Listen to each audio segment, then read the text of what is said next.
The first topic of the video is one that really sets the stage for what's ahead of us. The past, present, and future of lost merchandise and collectibles that are so rare, you might never find them in the wild.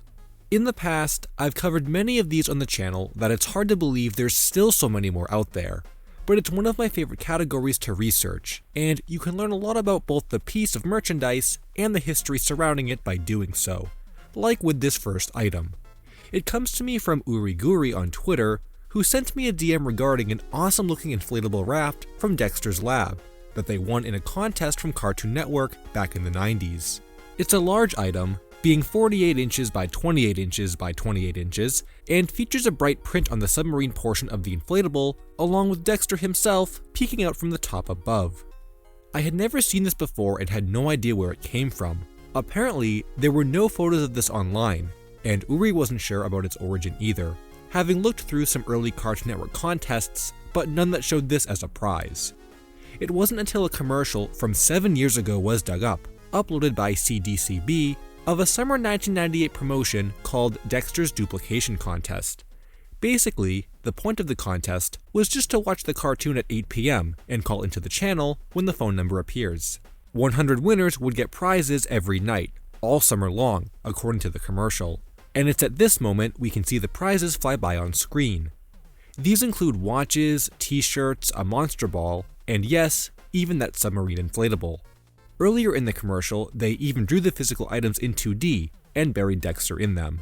So not only was this contest the origin of a bunch of exclusive and unique items, but they were giving them away by the hundreds every night, which means you'd think there would be ample amounts of this stuff floating around. However, that's not the case. Like I said before, Uri's picture is the only one online showing this inflatable, and that doesn't even count everything else that was given away in the contest. Some of these prizes are still considered lost, and it's probably for their age and who was winning them that are the reason for that. These prizes went to kids and were probably used, played with, and destroyed, so few of them likely exist nowadays, which sorta goes along the lines of preservation and how fragile physical items can really be. But like I said before, it's also cool that through this merchandise, we can uncover commercials and other media surrounding these contests, to give us more insight about how the channel, Cartoon Network in this case, operated back in the day. It's just a cool little mystery, and it did get us wondering if anyone else out there has more of these prizes from the contest, or other undocumented CN merchandise in general. The channel probably did so many other obscure promotions or giveaways that were not documented as well, on top of the fact that the late 90s and early to mid 2000s for cartoon merchandise is so elusive nowadays. I've talked in passing before about some of the Cartoon Network web store exclusives, and those are just holy grails now.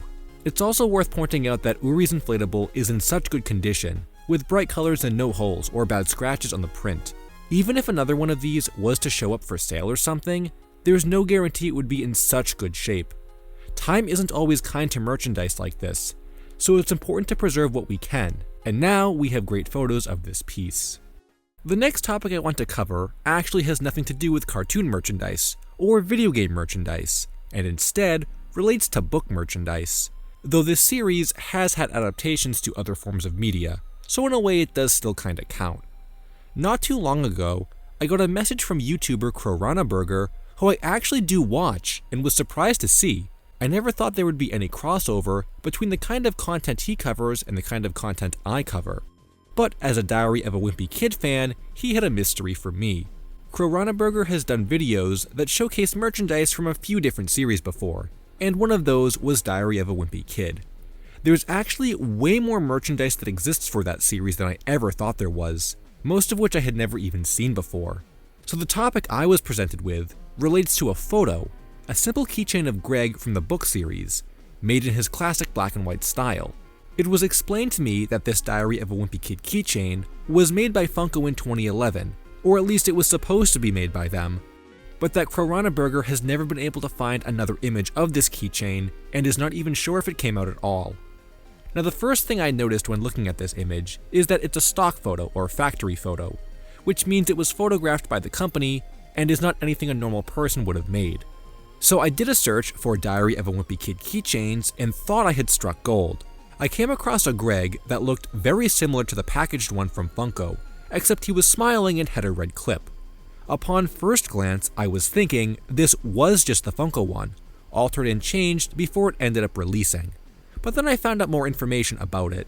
There exists a couple rare images of this keychain in its packaging, which uses a simple bag rather than a card.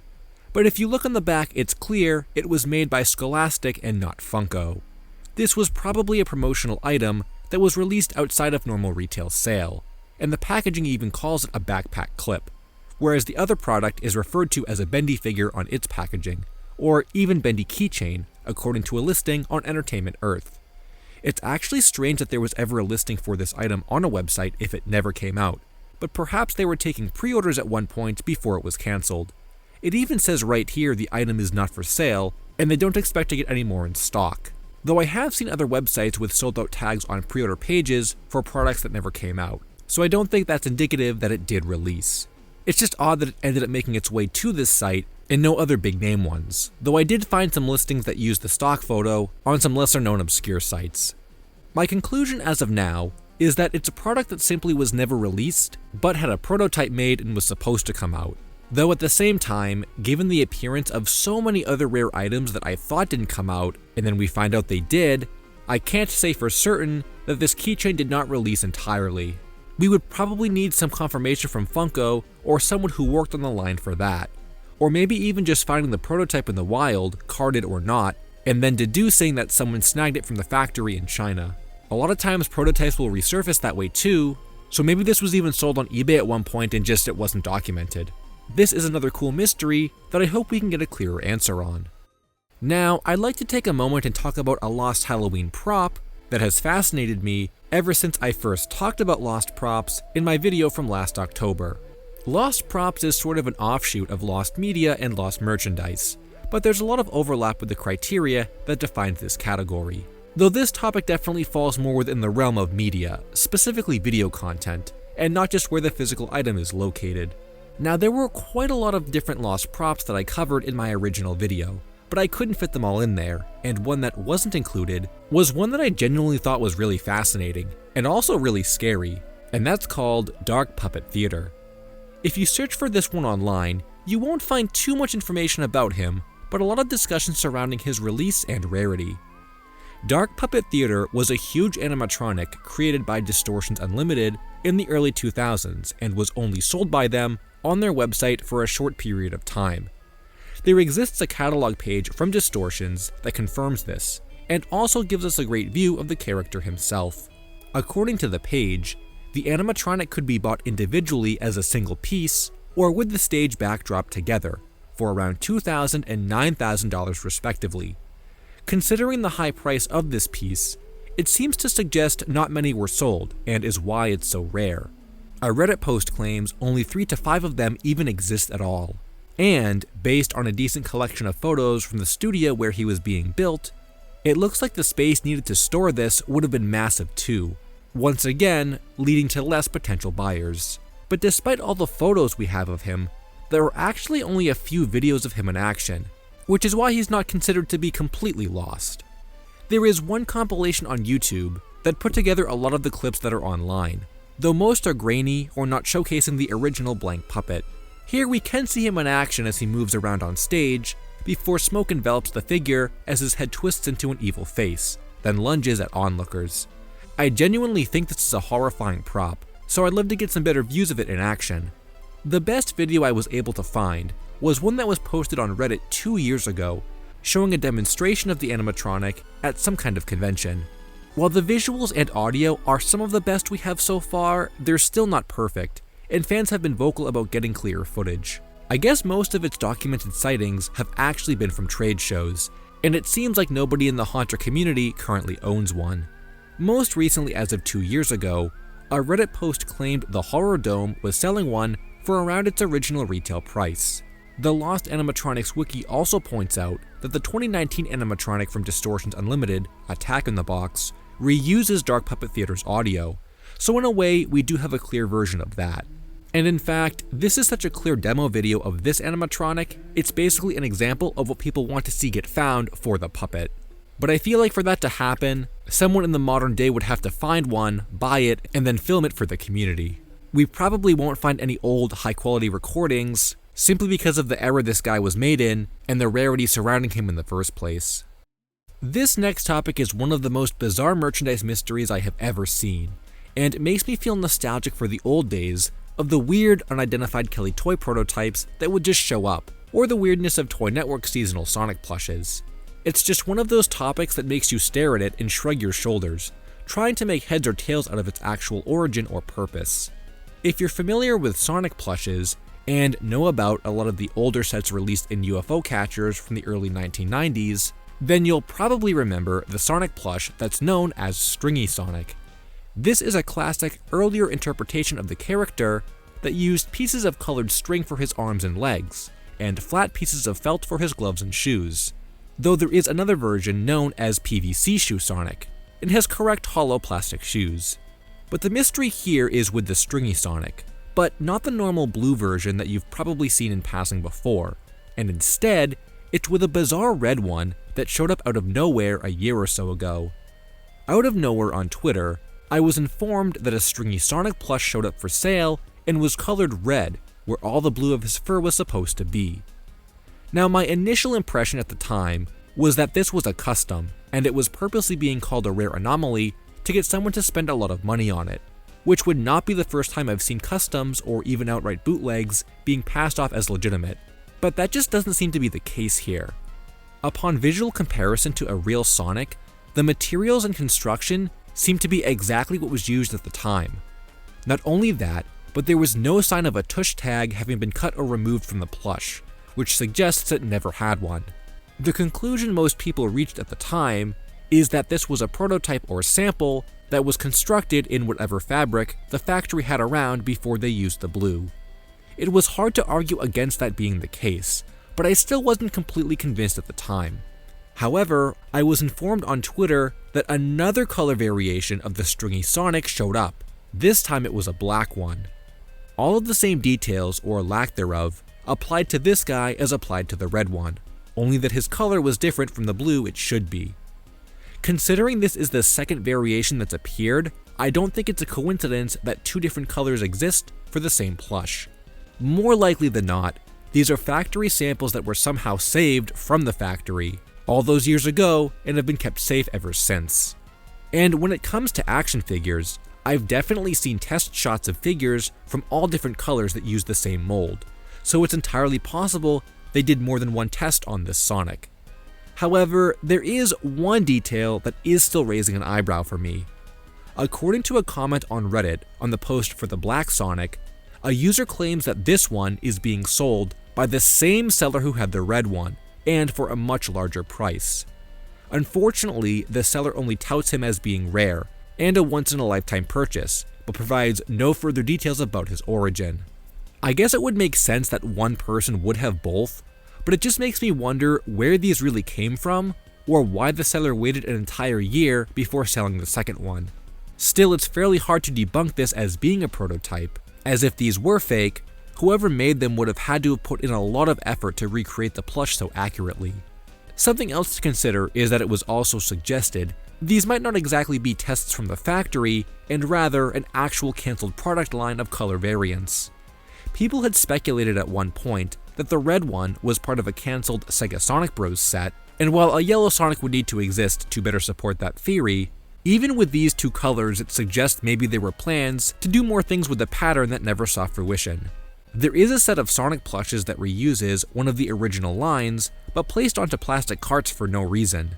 These other Stringy Sonic colors could have been made for something like that, and just never came out. Unfortunately, we'll never know until more information or colors resurface. The next topic on the list is one that is more of an urban legend or claim that has been posted about online over the years, but to this day remains a mystery, as to my knowledge, no photo evidence showing it exists. Though even when it comes to just claims, I would definitely like some stronger memories and people who can verify its legitimacy.